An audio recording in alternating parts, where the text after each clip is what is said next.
Hello again YouTube, and welcome back to Just Get a Tesla. And on today's video I want to talk to you about the new software which has just dropped onto Tesla. We've been waiting for it for quite a while, but in my experience of driving this car all day yesterday, all I can say is, what have they done?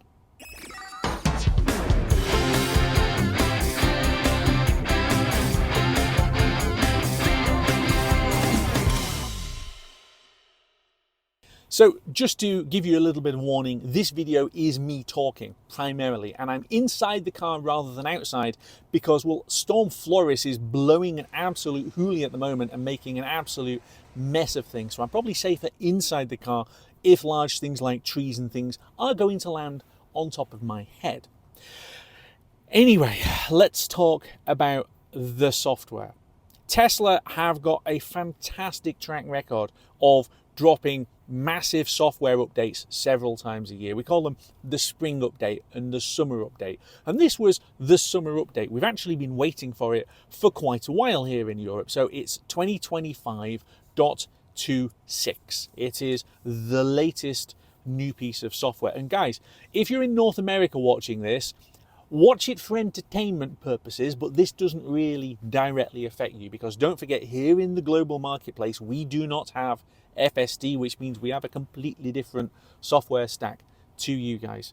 So 2025.26 was supposed to add things like new audio settings, so getting it so that my lights are able to pulse with the music, and it absolutely does that.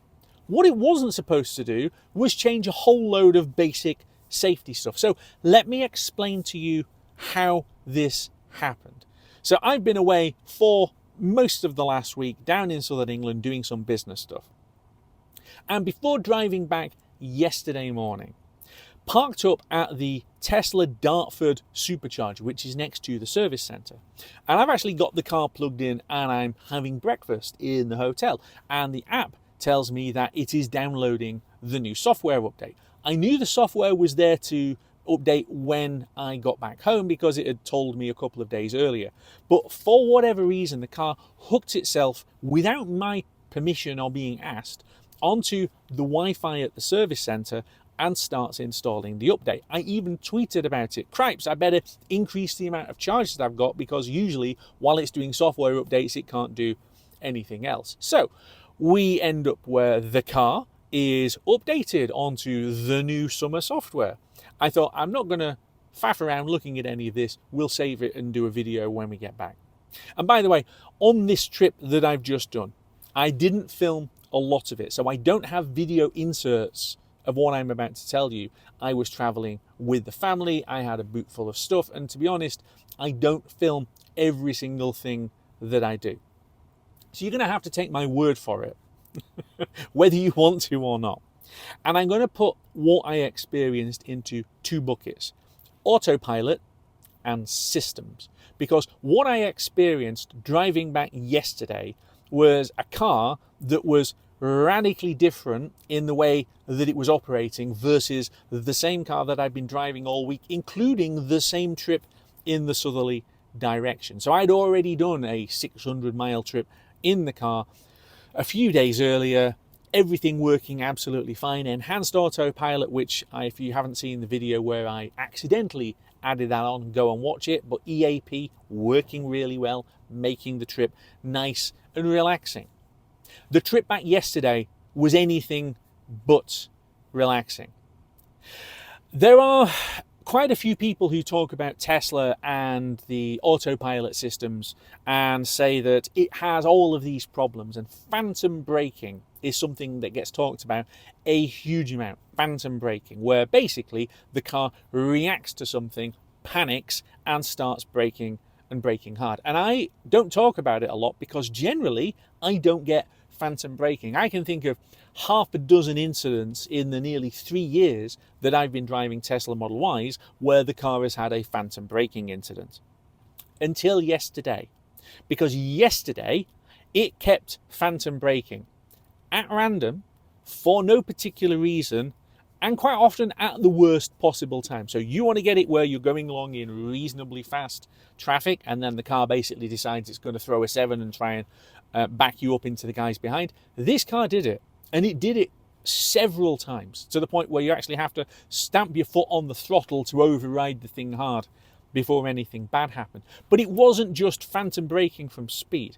I actually had this where at one point we were doing 40 miles an hour through some roadworks, okay, and I'm following behind a truck, and I'm running autopilot. I'm letting the car do the thing of maintaining the gap in traffic. It's really, really good at that. And while we're doing that, and we're going at 40, and the truck is the same gap as it has been in front, the car slows down repeatedly. As in, I'm trying to do a steady 40 miles an hour, and the car suddenly randomly decides, actually, no, what it needs to be doing is, well, I don't know what speed it was trying to pull me down to, because I'm having to override and go onto the throttle before I get crashed into at the back. But it was doing this over and over and over. 40 shown on the screen, 40 quite happy to go at, and the car refused to stay at the speed. It kept trying to slow me down to a stop, and increasingly aggressively, to the point where I'd then switch it off and then dare to put it back on again, and then it'd go around the same cycle. So braking randomly in traffic, right? Dangerously randomly. Phantom braking, quite a few of the times, that was really dangerous. So it's as other people have described it, basically slamming on. It's not just going into full regen, right? It felt like it was really trying to slam on. And there's been a couple of other bits as we were going along. So we drove up the A1, which is, for people who aren't familiar with roads in the UK, is the section I'm talking about, a divided highway, so 2 lanes in each direction with a central reservation, but there was a bit where you can actually turn across it. So you get it where way off in front, a vehicle goes across your lanes to go into the central bit and then go on to the other side. And my car twice decided to react to that vehicle after it had cleared. So again, it's another, we're going to have to slam on, we're going to have to slow down, because otherwise we're going to crash. I actually had it where repeatedly, when you were going really slowly, it would panic about the vehicle in front. So I'm actually not just on regen, but I've got my foot on the brakes and I'm bringing the car to a stop. And it literally goes beep, beep, beep, beep, and you can feel the brake pedal juddering as it's trying to do emergency braking, because it thinks that I'm going to crash into the vehicle in front, even though I'm nowhere near it. That happened repeatedly. But the absolute worst of the lot, was the indicate and swerve maneuver. Okay, I'm on navigate on autopilot. I am following a route home. I have got the single blue line showing in my lane, so it's on navigate on autopilot, and I'm going along the motorway, and I get to an off slip, so there's already a dash line on my left hand side. It's not just opened up, but it's comfortably into it, and the car did indicate and move, all right, completely unprompted, which was going to take it off the route that it's navigating on. So it's on navigate on autopilot, which means go straight on. And it literally does indicate, brake, swerve. And I, of course, wrestle it back, and then it wrestles itself back. So the car was basically trying to bin me off down a slip road at speed, okay? And literally the little box on the screen that shows you that it's indicating, so I've got the green flasher, and I've also got the box showing the thing. It's just decided to go. And it's not gone because that's the route that I'm supposed to be taking. It's the opposite. I'm supposed to be going straight on, and it's just decided to try and swerve me off. So all the way back, autopilot basically doing its very best to scare the willies out of me, if not worse, right? Having had the new software uploaded. And I say having had the new software uploaded because I'd done the same trip on practically the same route days earlier, heading southbound, and everything was fine. And that was on the previous version of the software. So that's the autopilot bit. The second part is the systems bit, because since 2025.26, and I think it's .4, was installed, the car has been, it's like it's haunted, right? I have talked in the past about windscreen wipers possessed by Satan. Well, quite frankly, on this new Model Y, that really isn't a problem. The wipers are now pretty good most of the time.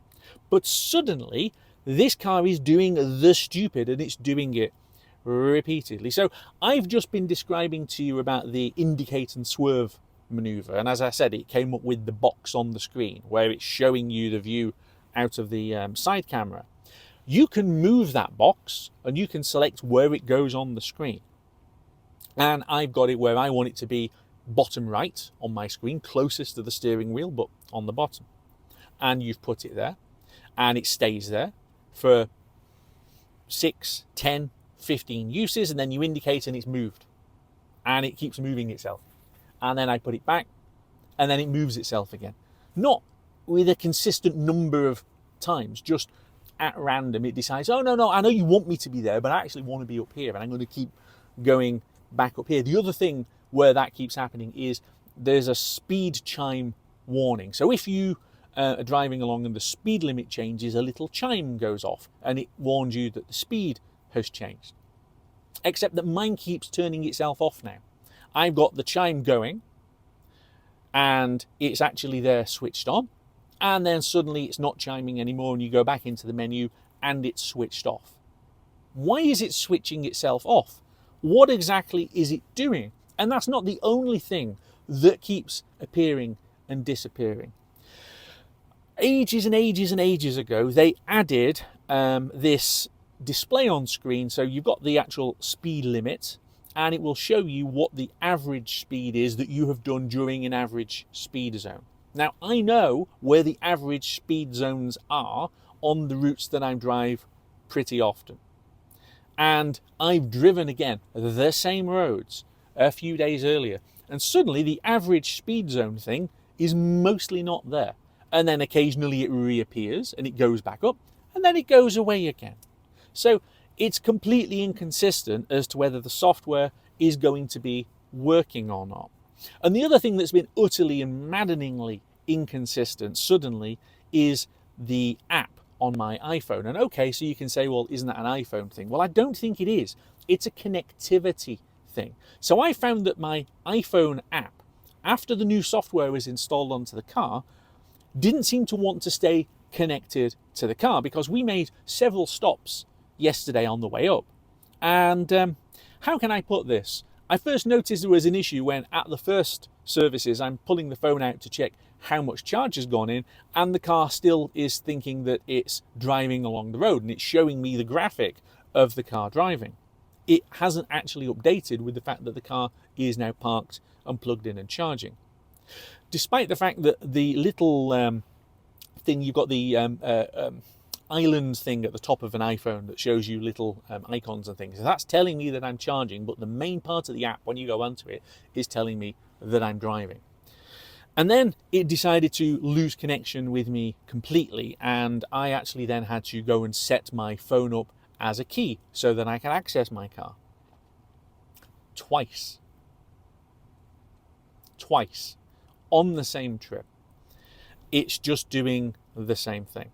So, now that I've finished my little rant and tale of woe, here I think is the big question, which is, Tesla, what in the name of bleep have you done with this software update, and can we please have a fix? Because you know, you get it where the car updates and it puts new software on, and sometimes the big update is just minor fixes. Well, we need quite a lot of minor fixes, because I'd quite like to be able to drive my car and not be in fear of what the thing is going to do next. The brilliant thing about Tesla is the fact that the software is constantly updating and is adding new features. But like any device where you get over-the-air software updates, sometimes the over-the-air software update is bad. It doesn't work properly. It's a problem. And Tesla has had a few of these here and there. But this one, for me, I have no clue what they've done. I have no clue why 2025.26.4 is turning my car into a psychopath. But genuinely, there were points yesterday where I'm like, the car is driving itself very, very badly, or like it's drunk, or like it's 5 years old. What on earth is it doing? And this, if you'll indulge me for a second, is the part that I find the most annoying, because on my Twitter feed at the moment, I have got Tesla YouTubers and influencers in America who are basically getting themselves very, very excited about what's on the menu at the Tesla diner in LA, and excited by the cock-shaped driving area of the robo-taxi service in Austin, and then trying to make out that a Tesla driving around with the guy behind the wheel on FSD is also a robo-taxi in California, and there's all of these new updates and all of these other things or whatever going out. Great, lovely, fine, wonderful in America. The rest of the world, we're sat here with scrag ends of software, which in some cases is years out of date. And I've already said in the past that, you know, Tesla is in real danger here of being overtaken by some of the other brands in the global market with software. And I know there'll be Americans shouting at the screen and going, FSD. Well, we still can't have FSD. And while the eye is on FSD, and with respect to it, designing menus at a stupid diner, we've got cars that are doing things like trying to do a brake, swerve and crash maneuver. I know a lot of people get very upset about the idea that FSD might be doing bad things and you know, people might be getting hurt and things. Well, genuinely, I thought my car was possessed yesterday. Some of the things that it was trying to do, uncommanded, were dangerous. Repeatedly. Okay? It's a real problem. So, if we're going to have this automated future and you're going to get European regulators to actually go out there and do things, then you've got to get it so that the software we actually have is good. So, let me know in the comments, what is the stupidest and most dangerous thing that your Tesla has done while you've been driving? I'm not talking about you going out there and driving and pressing the brake pedal when you're meant to be pressing the throttle pedal or whatever. I'm talking about the car. What has the car done to you or tried to do to you? Because I'm not entirely happy, as you can probably tell, with what happened to this. What I think I'm probably going to do is drive it a little bit more manually for a while and leave off some of the automation until another patch gets put out and then hopefully fixes it again. Happily, I don't have another long trip to do for the next few weeks or so, because otherwise I'd be thinking, what's going to happen next? So there it is. It's quite pessimistic, and from one of my videos, it's relatively short, and I'm not particularly happy about it. It is what it is, guys. Let me know in the comments, what do you think? And I think we'll wrap it up there, so I will see you back here very soon on Just Get a Tesla.